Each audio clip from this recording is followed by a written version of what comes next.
Hey, welcome everybody to This Week in Mormons. This is the twin siblings interviewing Taylor Hill. We'll start with Melissa. How are you doing, Melissa? Hi, Maddie.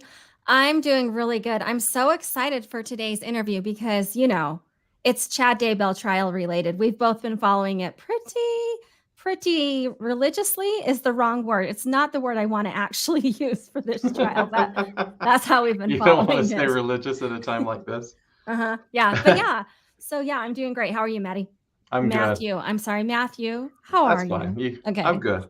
So for people who've been listening, you probably already know this. For people who haven't been listening, I'll just let you know. So Taylor Hill and I have known each other for a couple years. We worked together on research at BYU-Idaho. And when I was listening to the Chad Daybell trial, suddenly I heard his name dropped in the transcript of the trial. And then I was like, I got to ask Taylor about this. And so Taylor was nice enough to join us to fill us in on the details. So, Taylor, want to introduce yourself? Yeah. My name's Taylor Hill. Like Matt said, I'm a recent graduate from BYU-Idaho. I live in like northern Rexburg, so kind of in the Salem area, if people are familiar with Idaho. So I actually live about a mile away from the Daybell house, and the Daybells were in my ward for a lot of my growing up. So Yeah. Wow. So, Melissa, do you want to start with the Daybell stuff or do you want to get to know Taylor a little bit better Well, first? I would like a reaction because Taylor, were you listening to the trial at all or did you just hear through the grapevine that your name got mentioned in the trial? So I've been listening a lot more to kind of the end of it, but I wasn't listening when my name was called out. But I did receive like tons of text messages from family and friends that are like, "Oh my gosh, you just got mentioned in the trial." So yeah, Yeah. I got informed pretty quickly after. I mean, to be clear, you had nothing to do with the trial or with anything happening. As I recall, it was just a phone call that Chad Daybell made to Lori Daybell while she was in prison. Do you remember what he said? Yeah, so basically he just brought up my name to talk about my parents. Uh-huh. But he brought up, oh, Taylor Hill, who's Mark's friend, which is his youngest son. His parents are building a house and they're living in a camp trailer right now. And they were just talking about how my parents were building a house. Uh-huh. So And it was yeah, taking a long time. So, yeah, so Taylor, is your dad a track coach at Sugar Salem High? yeah. My dad's a track and cross country coach there, and then he's a math teacher at the high school as well. Oh, because my young or one of my sons goes to Sugar Salem, and he's on the track team. And so I think your dad put something on social media or something that like showed his house. Yeah, after because the phone call was almost like kind of criticizing my family a little bit, like talking about how it was weird that we were building our own house. So my dad Yes, you took a guys picture were of the the house. weird ones in the story. That's what it was. Yeah, You guys were the weird we're the weird ones. ones. Yeah. So your dad did what? So my dad just he put a picture on Facebook of the house and said, "Hey, this is the house that we built that Chad mentioned to Lori." So yeah, this is a funny little post about it. But So when I was growing up, there were people in my ward that I knew that got in trouble because that people just do dumb things sometimes. I can't imagine what it's like to have somebody that you know really well suddenly be charged with several counts of first degree murder. As we speak, the jury is deciding whether or not Chad Daybell is going to get the death penalty. Can you kind of try and help us understand, like, what is that like having somebody suddenly become a part of this major story? yeah, I mean, it's bizarre. It's totally unlike anything I've experienced in my life. You go throughout your life meeting so many people and having so many relationships with people. To think that somebody that you were close to and knew well is capable of doing something like that. It's just, yeah, really crazy. It's kind of thrown my whole family for a loop on how we kind of process it and get through it. But Yeah. So, so if everybody knows him well, I would imagine the first reaction everybody has is, well, he's got to be innocent. He must be framed. yeah. So initially, we we didn't have our suspicions from the beginning. It's kind of what I remember. My first inclination or my first involvement in the case was I was on my mission at the time, Okay. And I was FaceTiming my parents, and they said, "Oh, Tammy Daybell just passed away." And of course, I was devastated. One of my good friend's moms, I knew her very well. She was one of the last people I saw actually before I went on my mission. Um, so yeah, I was really devastated and sad by that. And of course, never thought anything suspicious. Something happened. She was sick. Something happened like that. And so I even reached out to Mark. I emailed him that same P Day and was like, "I'm so sorry." So yeah, from the very beginning, we just thought, "Oh, this is crazy. Some crazy health thing happened." We never suspected really much. My dad had a little bit of a suspicion because he knew how healthy Tammy was. Um, and he had talked to her a little bit about like her training for a 5K and different things like that. So he was a little bit more suspicious, but the rest of us weren't suspicious of anything. When you say suspicious of Chad, or just suspicious that something was off? Um, Suspicious probably of Chad. I think he was almost from the beginning like, Chad did something Huh. to her, and we were all like, "That's crazy." Like, we know Chad, like he's not capable of doing anything like that. Yeah. But my dad had this weird feeling about it. So yeah. Wow. And at the time, nobody in Sugar City had ever heard of the name of Lori Vallow. Nobody had heard anything about missing children or anything like that. No, yeah, nobody. I had never heard of Lori until 2 weeks later when my parents told me that Chad had remarried her.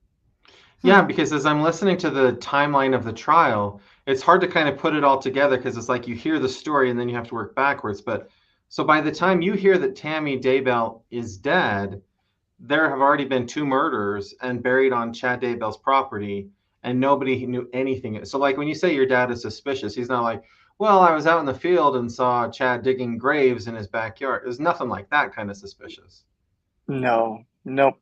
Just the fact Wow. that he knew Tammy was healthy and she just suddenly passed was the main thing. Would you mind just pausing right here for a minute and maybe just tell us about who Tammy was as a person? In the trial, you don't hear a lot, but I'd love, since you knew her, for you to tell us just a little bit about who she was, what she was like. For sure, yeah. I Me personally, I would say I was closer to Tammy out of the two parents. Tammy was the more outgoing one of the two. So anytime I went over to the Daybell house or interacted with them at church or things like that, it was more me having conversations with Tammy. I would say I didn't have a lot of conversations with Chad, but Tammy was a very sweet, kind person. In the ward, she kind of had a reputation for, one that would go and help families if they needed help. She was always very involved with planning activities, different things like that. So my personal interaction with Tammy was always just this love, kindness, and she always was just very happy. She always had a very like joyous personality about her, and yeah, she had that kind of more outgoing personality than maybe some of the rest of the family did. And so you were friends with their youngest son, Mark. Would you say you're close friends? Like you'd hang out with him quite a lot? I would say close friends, yeah. So Wow. kind of in our ward, there was one other boy my age, and then Mark moved in, so it was just the three of us. So me and Mark Wow. were pretty close because we were, in Sunday school together and priesthood and all of the things. So we would, hang out at church, but we even hung out outside of church. He did some sports with me. He ran track with me. We were in bands together. So yeah, I mean, I would say we probably hung out outside of church, maybe like once a month or twice a month. Wow. And so when you reached out to him and said, hey, sorry for your mother's loss, was he equally devastated, just like in shock, like couldn't believe this happened? He was, yeah, he was. I mean, obviously it was just through email, so I couldn't totally tell his reaction. But I mean, he was, yeah, very sad and Wow. really just confused about what happened. But Was he And, also on his mission, or is he the one that was on his mission? Okay. yeah, yep, he was serving in South Africa at the time, so we were both on our missions at the time. and so when you both kind of come home from your mission, have you talked to him at all since your mission? Has all of this been going on? Yeah, so that kind of leads to another funny story. So I came home from my mission. Me and Mark both come home in March of 2020 with COVID and everything, right? We got Oh, yeah. evacuated. And we both had finished our missions. We were both about 20 months in, so we were just kind of done there. And my mom and my sister and one of their friends was walking along the road one day after we had gotten home, and it was Chad had pulled up next to my mom. And this was after, things had come out about Tammy and stuff. And he was like, "Hey, Shannon, how are you doing?" That's my mom's name. And my mom was kind of like, "Oh, hey, Chad." And he was like, "Hey, how's Taylor doing? Could we get Taylor's number so that Mark can reach out to him? He's kind of having a hard time right now." And of course, my mom like didn't really know what to do in the moment, so she's like, "Oh, sure," like gave him my number. And she comes home from her walk with her friends, and she was like, "I just gave Chad Daybell your number. Like, I'm so sorry." uh, So the fact that you're in his Rolodex or his phone or whatever, so did prosecutors or police ever reach out to you and ask you questions about anything? they didn't. Oh, okay. Luckily, I didn't get involved that way. Yeah. In watching the trial, it made it seem like they were out to get him, and so they would just look for anybody. So I just thought I'd ask, like, do they just? Okay, so let's go a little bit back in time, before your. Oh wait, no, I did want to ask you with Mark and after the mission. So was he still devastated after the mission and all that as you're talking to him? I would say he was. Yeah, I didn't bring up the topic. Yeah, Yeah. makes sense. So but we hung out quite a few times because I knew that he was struggling. And I was kind of struggling too. Coming home from a mission suddenly isn't super fun. So we were both kind of like had that in common. So I would go and pick him up at different times, and we'd get ice cream or go hang out with friends or things like that. And of course, I didn't ever want to talk about it. So I Yeah, just never brought it up with him because I didn't really want to know kind of where he's at with things. you just But want to yeah, be a I good mean, he still friend. seems struggling. Yeah, I just Yeah. wanted to be a good friend, be there for him. So So Taylor, we're going to come back to this mission, being a missionary that gets sent home during COVID, because I'm really curious about that. But we'll finish the Chad Daybell stuff first. Okay, so now okay. now we'll go back in time. Okay, so you're a young man. Your friend's Chad Daybell's son, and so does Chad Daybell have a calling related to you? Like, so I know he gave you rides and stuff. Like, how did you know Chad? So yeah, Chad and Tammy were actually my temple prep teachers. So right before we all turned 18 and went to the temple and things like that, they both taught my temple prep class. Wow. Okay. So Okay. I've heard a lot about what Chad does in the temple, and I've That's heard a lot exactly where my mind went. I was like, this is most interesting. and I've heard a lot about some of the things he was teaching. Did any of that come up in temple prep? So to be completely honest, I remember 0% of that class. That I is don't the know if most it- true answer I've ever heard. That is the answer that everybody should give to the question of what you learned in temple prep. But yeah, Yeah. so true. I do remember it being very confusing. That's about it. But I don't know Mhm. if it's the spirit trying to erase things from my memory that he taught me, but I honestly don't remember anything from that class. Yeah. In general, do you recall if you ever heard any of his more out there teachings? Like, was that something that people in the community were hearing about?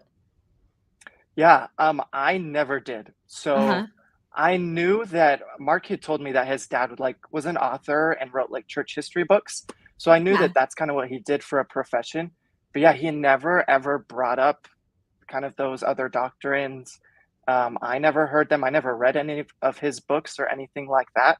So yeah, most of us didn't know that he had kind of this other set of beliefs. And I know that if in the temple prep class he had brought those up, I'm sure I would have remembered them because I would have Yeah. been like, that was a little strange.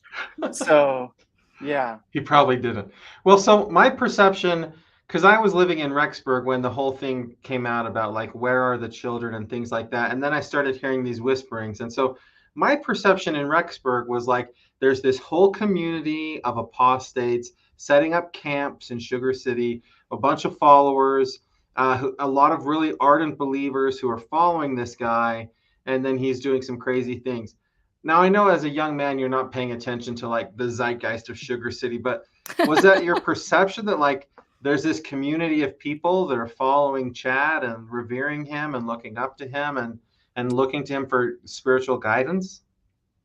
I wouldn't say it was that big. I was aware of like people within the ward that were like people would say like, oh, they're followers of Chad. I didn't know what that personally meant. Wait, people did Um, say that in church? I'm a follower of Chad? No, they wouldn't say it themselves, but like people would gossip and be like, "Oh yeah, so and so is a follower of the Daybells Ah, or of Chad." wow. But yeah, it wasn't a lot of people. From what I understood, was there was a lot of people in the ward that were just kind of like his a little bit more like emergency preparedness stuff that he talked about, like prepping. So Hmm. they kind of like followed and took advice on stuff that he talked about that way. But I know that the majority of the people in the ward that were followers of Chad, they after everything came out, they totally like were like, no, we weren't involved in this. So they've all kind of like, I guess, denounced him There, after everything there are came out. no more followers of Chad in your ward. No, nope. That's what it seemed like in the trial. Like the people that they called to testify were like, okay, like I did go to the conferences and I did kind of believe some of these things, but like they were definitely trying to distance themselves from where it was at now. But I do think, like, even where I live in Cache Valley, clearly in St. George, some people in Arizona, like there are a lot of pockets of people who were going to these conferences at the very least and reading the books and on, like they had a website and I mean, there's definitely like groups of people that got interested in it and maybe caught up in it is the wrong word because I think they were just honestly just trying to do better, like be more prepared. But yeah, it's interesting how that turned into what it turned into. So tell Yeah. me, Taylor, like, because you've been on a mission, you've clearly been in other wards now. Like, it feels to me like every ward has one or two people in it that kind of say bizarre or strange things, or maybe they go a bit too far. And I sort of just in my mind, I just say, okay, they're taking it a little too far. Was Yeah. it different than that somehow with Chad? Honestly, no. Like I never ever questioned anything that he ever said in church or in meetings. He always seemed to pretty much go by the book. Like you said, obviously I was a young man, so I wasn't like a gospel scholar or anything back then, but nothing ever stood out to me or my family of like something weird that he said in church. So a lot of those beliefs, yeah, didn't really come out. And like even his children, like Mark, I always was one that I looked up to because he Mhm. had a solid testimony. He was one that I always was like, man, I want to be, like him and how firm he is in the gospel and things like that. So I never ever like questioned like their beliefs or anything like that. They just seem like good, upstanding members of the church. And Yeah, so all of this just shocked the whole community. yeah, totally shocked me. And so then the turning point. So you come home from your mission in March 2020, and the children are found on Chad's property in June of 2020.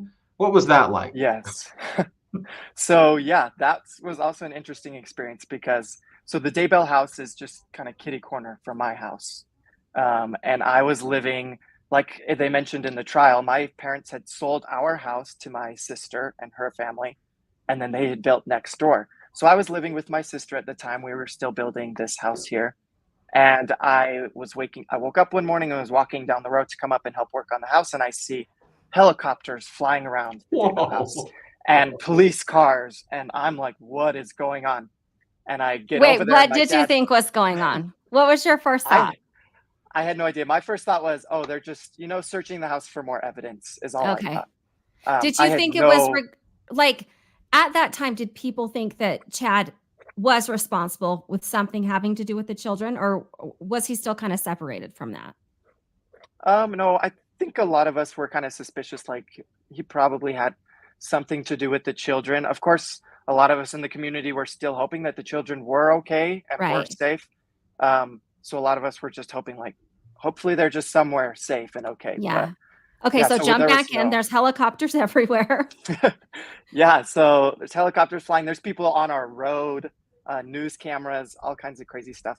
And my dad has his, his tablet out, and he's looking at the live stream from the helicopters. What's going on? And I'm like, so what are they Wow. doing? And he says, oh, it looks like they're digging in the backyard.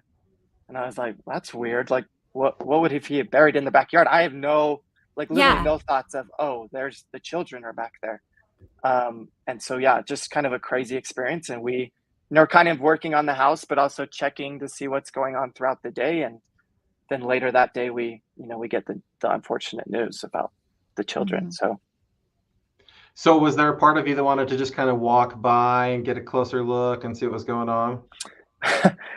My dad did. He was very interested in it. Yeah. The rest of us were kind of like, I think we want to stay away. But I do know that there was like police that were kind of blocking the road. So if you just go up the road, that whole road was blocked off going to his house. And I know that some of my nieces and nephews like went and took the police officers' treats Oh, at some part of the day. But yeah, other than that, we didn't really try to get super close. My dad was joking that he wanted to offer our construction truck to the media so they could get a bird's eye view. But other than that, Then you really would have been mentioned in the trial. yeah, your dad sounds like he's a lot of fun, Taylor. he is. He's a fun guy.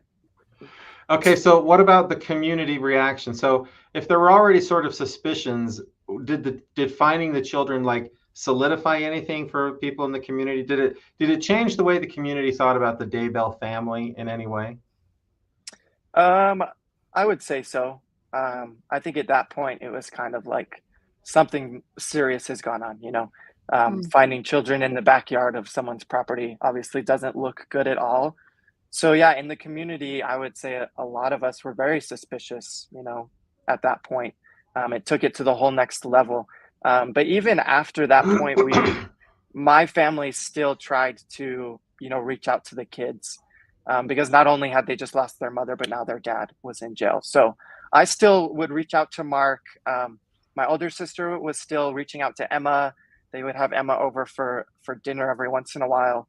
So we were still trying to, be good neighbors, be good friends to the family because we knew how hard it had to have been. And then obviously, yeah, we didn't talk about it with them. We didn't really want Yeah. to, get into the details, but Yeah, so then that brings me to another kind of thing I wonder about. So Garth teaches at the junior high here in Rexburg. Emma still teaches in Sugar Salem. And Mhm. as they testified and participated in the trial, I would see a lot of really angry remarks. There were a lot of people. In fact, people have told me like Garth and Emma lied under oath and we should like throw them in jail. And I wonder, like, what's your perspective on what maybe Garth and Emma are going through and your perception of like the way the family has responded to this? Yeah. Yeah, so I would say I probably have a more unique perspective just because of how close I was with the family. Um, it's a little bit difficult to talk about just because I know that it's got to be hard for them. Obviously, Yeah. I couldn't imagine losing my mom and then having my dad be tried for her murder. It would be very, very challenging. So I can't even put myself in their shoes. But I know that I do kind of personally believe that they were a little bit deceived by their dad. I know that it would be hard though, like I mentioned, if your dad was in jail and he was your only surviving parent, you would want to believe him, right? You would hope that your dad is innocent because I don't know how you could continue on or how you could cope with knowing that your dad killed your mom. So while I don't know if they were totally justified in the approach they took, especially in some of the things they said about Tammy, I was a little upset about. Um, but I do kind of maybe understand a little bit where they're coming from, where they want to believe their dad and they want to have a parent, that Yeah. they can see, they can go visit, they can bring their grandchildren or their children to go see. So yeah, that's kind of my perspective of it. Yeah, and if their experience is similar to yours, they've only ever known him as a good person, as a faithful person. Mhm. I mean, it would take a lot to completely have to adjust that viewpoint and believe something completely different about the person who raised you and taught you your whole life. I mean, I think I like your compassionate perspective. I understand that there are victims involved and there are people that, are hurt by their testimony, but I mean, I agree with you. These are people who are dealing with an awful lot. Absolutely. So let me ask you this, Taylor, because when we talk about the victims of the crime, it's obvious the victims of the crime are the people that died. It's obvious that there's the family members of the people that died are the victims of the crime. But you have a very unique perspective that you knew the Daybell family well before, and you know the Daybell family well after. Kind of help us understand how the children or the Daybell family itself is a victim of this crime. Yeah, I mean, obviously they have had their whole lives torn apart. And I have seen it most in my friend Mark, Um, he has, he lost his mom, which was obviously very, very challenging. And now he's essentially lost his dad as well. So just the fact that the actions of others and the actions of Chad have really just affected this family and really torn the family apart.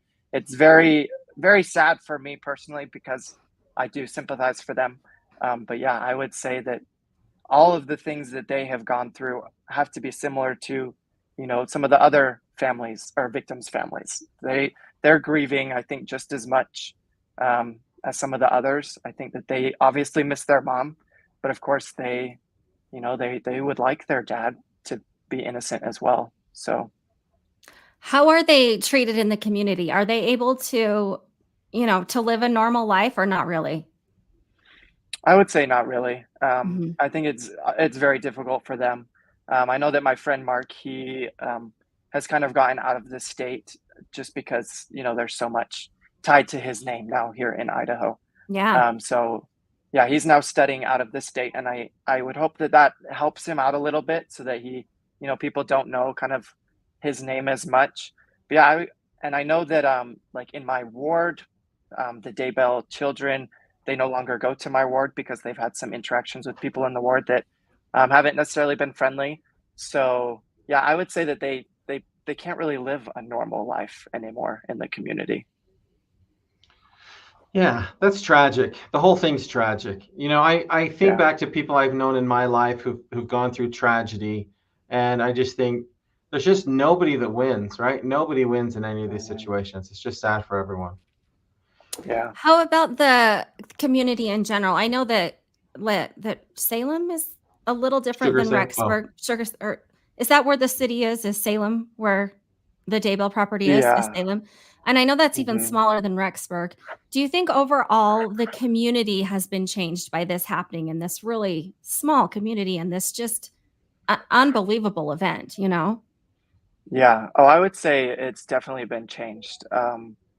Just in the fact that, a member of our community that nobody suspected of doing something like this was able and was capable of doing it.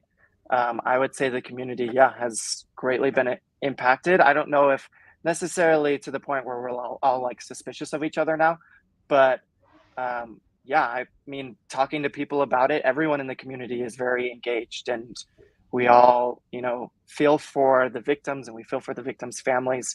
And it has really changed our community, especially in my ward. There's a lot of change when I came back from my mission in the ward of how people talk to each other, how people interact with each other. There's almost kind of different sides within the ward, different perspectives of, how Hmm. people view the situation. So it's almost created a little bit of that sort of division as well, even. okay. So Melissa, are you ready to move past Chad Daybell, or do you have any more questions about that? No, I don't have any more questions. That was really interesting though. And I do appreciate your perspective, Taylor. So Yeah. yeah, thanks for sharing all that.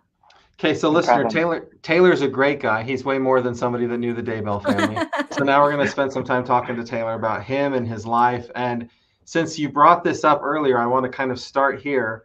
What is it like? So you're serving as a missionary, and I think, did you say South Africa? So I was in the Philippines. Mark was in Okay. South Africa. Okay, so you're okay, because there's young men in my ward that were serving in the Philippines at the time. So I'm kind of putting this in my head. Okay, so you're a missionary in the Philippines. When do you first hear about COVID-19? I would say we first heard about it in January. Oh, Living in the Philippines, we were kind of close to China. So I think as soon as we heard the first cases, it kind of got over to us. But obviously, we were like, oh, it's just, some sickness, it'll go away. We didn't think anything serious about it. But yeah. and so when does it start getting serious in the Philippines, where you're at in your mission? So it happened very, very suddenly. Mm. So we had a P day. And on that P day, our mission president had sent us a list of foods we had to go buy just in case we had to go on evacuation. So we went and bought all this food. We took it back to our apartment. Our mission president told us, though, everything was fine. You can still go proselyte. There was probably, I would say, like 20 cases in the Philippines at the time. And then literally, I went out of my house to go to an appointment that night on Monday. and we get a call from the mission president saying, we're on evacuation, go back to your house. Wow. So it was crazy. Like, we had just arrived at a member's house and then we had to go home. So yeah, Wow. we're on evacuation. We're thinking, oh, we're going to be in evacuation we're going to be inside the house for Quarantine. 2 weeks. Yeah. And then the next day, my mission president tells us, you're going home. Wow. The Home. next day. Home. The next Wow. day, home. And obviously we were like, what? And he's like, the Philippines is shutting down. They're sending every foreigner home. You have to leave. You have to leave. We have to get you out. So Okay. it was not a lot of time. So now I have lots of questions. Okay, so the people that are going home, is it all of the foreigners, the Filipino, the missionaries from the Philippines? They're going to stay in the Philippines, but are they going to go to their home? Like, is it everyone in the mission is just shutting down? It was, just the foreigners. So all the Filipinos got to stay in the mission and keep serving. Yeah, but all Okay. of us foreigners got sent home. And the this was in mission- March? Yeah, this was in, like mid to late March. Yeah. Okay. Right. So in the United States, this time frame is it's March 14th, 2020, when COVID like hits the NBA or the NCAA and they shut down basketball.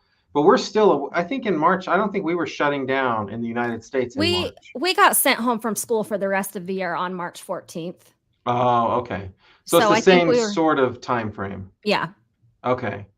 And the mission president, does he stay on the mission? Yeah, so our mission president, he stayed. The rest of us had to go home. They sent vans and we all hopped in vans and they shipped us to the MTC.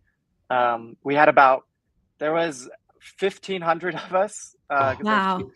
23 missions in the Philippines. So the church sent 6 jets to come pick us up that were Delta jets. Delta doesn't even fly to the Philippines, but Delta came and picked us up. So, but we were in the MTC, which is supposed to fit like 300 missionaries, had about 1,000 missionaries. People were sleeping in the gym, in the hallways. We were just kind of spread out everywhere in the MTC. And that was for about 4 or 5 days. We were like that until they were able to get the planes and send us home. So, wow. Okay, so you have the Area Book app. What do you do with Area Book as soon as you find out that you're headed home? So actually in the Philippines, we didn't have smartphones yet. Oh. So what do you do with all of the people you're teaching and all the ward members you're working? You don't even get to say goodbye to them. No, we couldn't say goodbye. There was a couple that came by. They had heard the news and they stopped by our apartment. But yeah, I think I said goodbye to like maybe 6 people. Wow. And yeah. Now, I know missionaries now, I don't know if it was like this then. There's like the last 6 months of your mission, there's all these training courses you're supposed to do to help you prepare for your transition home. So had you been making plans and thinking about your transition home or anything like that at that point? Honestly, no. In fact, I had just the opposite. Me and my companion had made I had like 4 months left. So we had made a 4-month plan for the area, like what we were going to do, who we were going to focus on, like all of these great things. And then I was like, nope, you're going home. Suddenly over. So Elder Bednar gave a talk, and I can't remember when it was, where he says something about if your mission assignment changes, it's of the Lord, and if your mission ends early. Was that before you were on your mission? Were you familiar with that talk on your mission? I don't remember. I don't recall that one. Yeah, I don't. The timeline for me is all messed up too. I just want to know for you personally, like that has to be super, super hard, where you feel spiritually guided. You feel like you're doing the right thing as you're making this plan for the rest of your mission, and then suddenly everything changes. How did you deal with that? Oh, yeah. I mean, I was devastated. Like me personally, I love the Philippines so much. I love those people. They were fantastic. So it was very, very hard for me coming home to Idaho in March, where everything is dead and there's still some snow on the ground and it was cold. So it was really hard. And for a long time, for a lot of months, I was almost like in this almost like minor depression where I was just like, this is terrible. Like, I don't want to be here. I should be in the Philippines right now preaching the gospel. But I think the biggest thing for me was just trying to understand God's will as best as I could. And also just sympathizing with others, talking with others as well, like understanding that it wasn't just me going through this. So I would talk with a lot of my other mission friends who were going through the same thing. And we were all kind of trying to cope together. And just reading my scriptures and doing the things that would help me to understand why this happened, and what I need to do. What was my purpose now at home? Yeah. Even though it was a common experience, it didn't make it an easy experience, you know? So Yeah. then were you also among the people who had to do your first year of college online? Yeah, I did. My first semester, actually, yeah, my first 2 semesters of college were mostly online. I think there was a Mhm. couple in-person classes, but they were like social distance, masks. Gotcha, gotcha. Yeah, that whole Those weren't my experience. classes, Taylor. I was the last to come back to campus. I was not anxious to come back in person. I made some videos and said, "Good luck, kids. Hope you learned something here." So was But that yeah, did you enjoy that experience, Taylor, in college? I would say no. yeah, It was a rough awful. experience too. Yeah, like especially like a newly returned missionary. You want to date, you want to meet people. It was impossible. Like I remember like being in class and you're like, oh, like this girl, she's kind of cute, and then like I would like to get to know her, but then like you can't really talk to each other. You have to shout across the room through a mask. So it Yeah, was kind of like it was very, very difficult to make relationships or connect with anybody. But Did you and it's try and probably flirt? Go ahead, Melissa. I was gonna say it's probably hard to plan your life when you don't know, is this the world going forward? Like, is this how it's going to be? yeah, for sure. Did you try and flirt with the girls on the Zoom chat for class? Like during class, you just start chatting with them Some one great on one? emoji usage. I would say no. I did have a few like girls message me, like private message me on Zoom and be like, "Hey, like, what's your name?" But I never tried to do that. um, so I'm going back in time, remembering what it was like for me. When I was a bishop on campus when COVID hit, and they said no more in-person church. And I was like, hooray! And no more meetings. And I was like, this is the best ever. And then within like 2 or 3 weeks, they wanted us to do Sunday school on Zoom. And then they wanted us to try to do in-person sacrament. But I remember thinking like, hooray for about 2 weeks. And then I was so stir crazy. I was just like, I've got to do something with my life. And I can't imagine how it is if you go from full-time missionary to suddenly stopped, and then you don't know when anything's going to open up again. I just think that would be such a hard situation. And then I was a professor at the time, so I know how seriously I was taking my instruction over Zoom with my students. I Not probably at all. wasn't Not at all. I probably wasn't super diligent at that time. So I can imagine that because my personal opinion was like, nobody should be coming to class. Like, why would you pay for this? Like, if this is what you're getting. And it never occurred to me there were people in your situation that are like, because I want to live a life, because I want to Hmm. move on with my life. Yeah, exactly. Yeah, luckily, I think the only thing that helped me was my parents started building the house at the time, so I was able to stay pretty busy. Me and my dad building a whole house ourselves, so that definitely helped. That I got to able like get out and kind of do some stuff. But Were yeah, you it living was in a the hard time camper for trailer? sure. Were you living in a camper trailer on the driveway? Full circle. So my mom made me stay with them for a week because she was like, I gotta have my baby boy with Yeah. me for a Uh-huh. week. And then after that, I went and lived with my sister, just a house Yeah. down. But yeah, So how did you meet your wife? yeah. So my wife and I are COVID relationship. Oh, So in Rexburg great. at the time, there was obviously no activities, nothing to do to get to know anybody, right?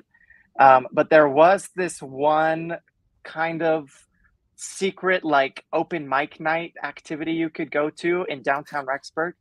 And that was the only thing to do. So I was there. I was there with some friends, and she was there in the crowd. And I kind of like saw her up ahead. And I kind of had the whole like movie dramatic moment where like she turned around and took her mask off for a second. And I like had like a spotlight on her. Her hair was blowing in the wind, even though we were inside. And I was like, I gotta talk to this girl. Because Taylor, you definitely had the opposite experience, right? Where you see her take her mask off and you're like, oh, that's not what I was expecting. Yeah, I was gonna say that earlier, but I didn't want to be rude. Yeah, there are some people that you're like, oh, keep that mask on. You look much better with a mask on. So your wife, it wasn't like that, huh? Nope. Yeah, I don't know, something. I saw her and I was like, man, got to talk to her. So I kind of worked my way up through the crowd and kind of found my way next to her. We talked a little bit. And then after like it all ended, my ride just kind of like zoomed out. He booked out. He didn't realize that I was like trying to talk to this girl. And so I had to like chase after him. And I was like, hey, can you wait for me? Like, I want to get this girl's number. So I waited for her outside. And then when she came outside, I talked to her and got her number and started dating. And yeah. And were you living in off-campus housing, or were you living in Sugar City at the time? Yeah, I was living on campus housing. Yep. So were the ward socials helpful at that time too, or was it still not very helpful? Not really. They didn't really do, I'm trying to even remember. I don't even remember them doing ward socials for those first couple semesters. I know that we would do like sacrament meeting, like you mentioned, in person, but then you'd go to sacrament and then go home and do Zoom Sunday school and priesthood. Yeah. And yeah. so if not for this secret open mic night, you might not have ever socialized with anybody. Yep. Yeah. So then as you're courting and getting ready for marriage, are the temples open in time for you to get married in the temple, or did you get married somewhere else first? Luckily they were. Me and my wife, we dated for a full year before we were married. Oh. How very not Rexburg of you. I know. My wife is from Georgia, so she's a Southern girl. So during one of the semesters, she went back home.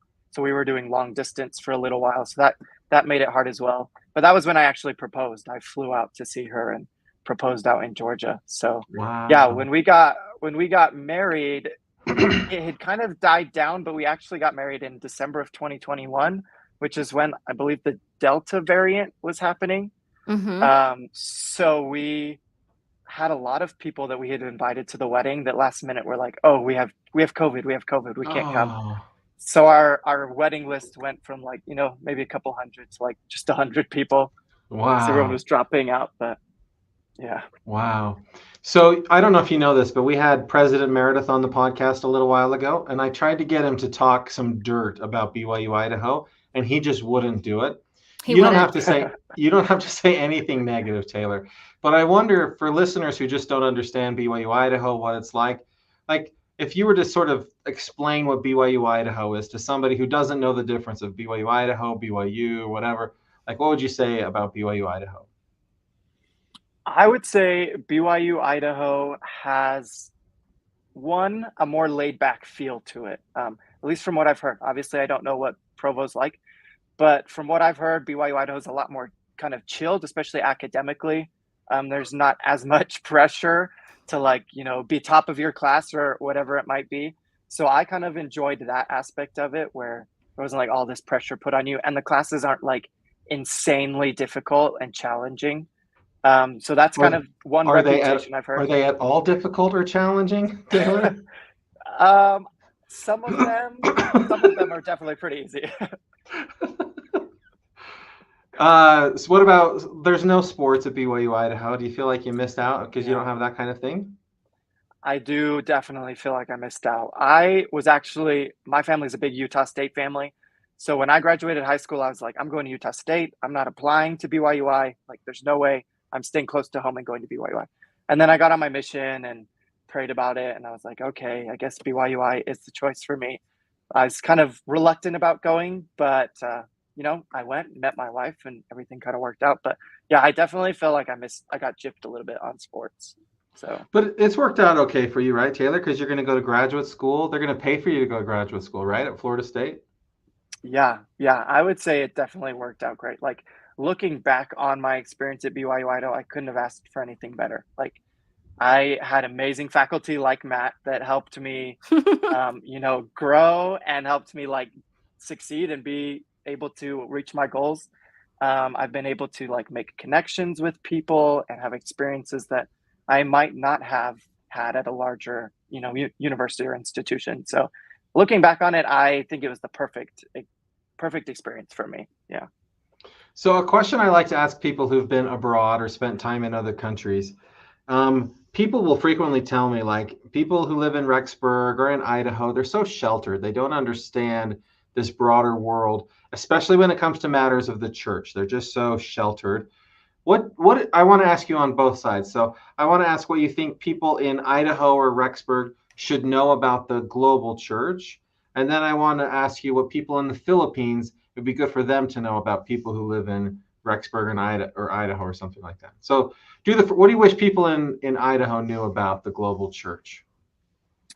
I would say I wish people in Idaho just knew how like amazing the church is everywhere. I don't know. I kind of was grown up like, oh yeah, you want to live in Idaho and Utah, like that's where the church is. That's where you should be, and not like that's kind of like your safe space. But I wish that maybe they were able to see like, no, the church is worldwide. Like in the Philippines, it is very similar to what it is here. It functions the same. You still have sacrament meeting. Like there's a high percentage of members. So yeah, I think just kind of helping people to understand that, outside of Idaho and Utah, it's still the church and it still functions just like it does inside of Idaho and Utah. So yeah. Yeah. What about the people in the Philippines? What is it they don't understand about people who live here? I would say they don't necessarily quite understand like what it's like being in a majority, LDS community. And just to kind of, I wish they had that perspective even. I don't know. I just feel like it would be great if both people could experience both so that you kind of see like what it's like having, like-minded people all around you. Like it's a great experience, and being able to like go to school and have, everyone in your school mostly be members of the church. But also I think it would be great if, people that did grow up in kind of my bubble also experience what it's like not being part of the majority, and growing up in a church or being in a church that doesn't have a majority presence. So is this part of your dream for your family to go live in the Philippines and maybe teach political science and I would love to. When I came home from my mission, I thought that that's what I was going to do. I was convinced I was going to go live in the Philippines. I mean, I would take any opportunity to be in the Philippines and teach political science, but we'll see how it goes. Yeah. Melissa, do you have any questions? Taylor, you're such a good representative of, I think, like I've heard about all of your experiences, and I think like, the whole COVID experience, I think it turned you into who you are, obviously, right? And then having this this difficult thing happen to a close friend of yours. I mean, you're clearly a compassionate person. You're clearly a thoughtful person. And what I've liked from you is like, I think you're a really good representative of like your generation of church people, right? Like you're in this generation of the church that's up and coming. And I think I would just wonder, what is it that you see changing as your generation moves from the young generation to the mature generation? Do you see things changing in the church culturally or anything like that? Or what's important to your generation? Yeah, that's a great question. I would say I feel like my generation, because we have grown up in a church that is more global, right? So a lot Yeah. of us have served in foreign countries. A lot of us have grown up understanding different cultures and things like that. I feel like my generation growing up, I could see the church being better at kind of the reach out to other Mm, cultures and other communities and things like that, just because I feel like we have that different perspective. Also, I think that kind of like I mentioned earlier, this kind of concept of like the churches in Idaho and Utah, I feel like that is going to change a lot as my generation becomes, the leadership in the next generation to lead and guide the church. I imagine that we will see a different perspective on how the church moves forward, and that the church really is nationwide and it is for everybody and everyone is welcome. And that is one thing that I have, talked about with a lot of my friends, a lot of people my age, is we all kind of see the church as having so much potential to reach out to so many people and to just really grow. So I think the biggest thing would be growth. I see yeah. a lot of growth happening as my generation gets older. And inclusion, it sounded like Yeah. this is a place for everyone. And maybe it hasn't felt like that in previous Mhm. generations. Yeah. Yeah. Yeah. Interesting. Cool. And I think possibly just better at talking about different topics as well. Yeah. Being able to talk about those harder subjects, just because we've grown up having to vouch for it our whole lives, Yeah. political topics and things like that. We've always grown up being asked, oh, is your church polygamist? Is your church, does your church hate gay people? All of these questions, when we become leadership, we're going to have a better understanding of how to maybe address those, I feel like. Yeah. Yeah. Do you Cool. have a nephew named Cannon, Taylor? I do, yeah. He says you're the best uncle. So I think it helps that I'm the only uncle, at least blood uncle. So well, I thought we would end there because that's a nice way to end. Like, of all the roles you play in life, being the best uncle might be the most satisfying, Taylor.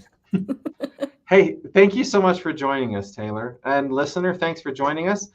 Reach out, let us know what you think. If you have any questions, things you want us to talk about, have any feedback, Melissa and I are going to be hosting next week. So get the stuff in the mailbag. We'll be happy to talk about it. All right. Thanks, Taylor. Thanks, everyone. Have a great day. Okay.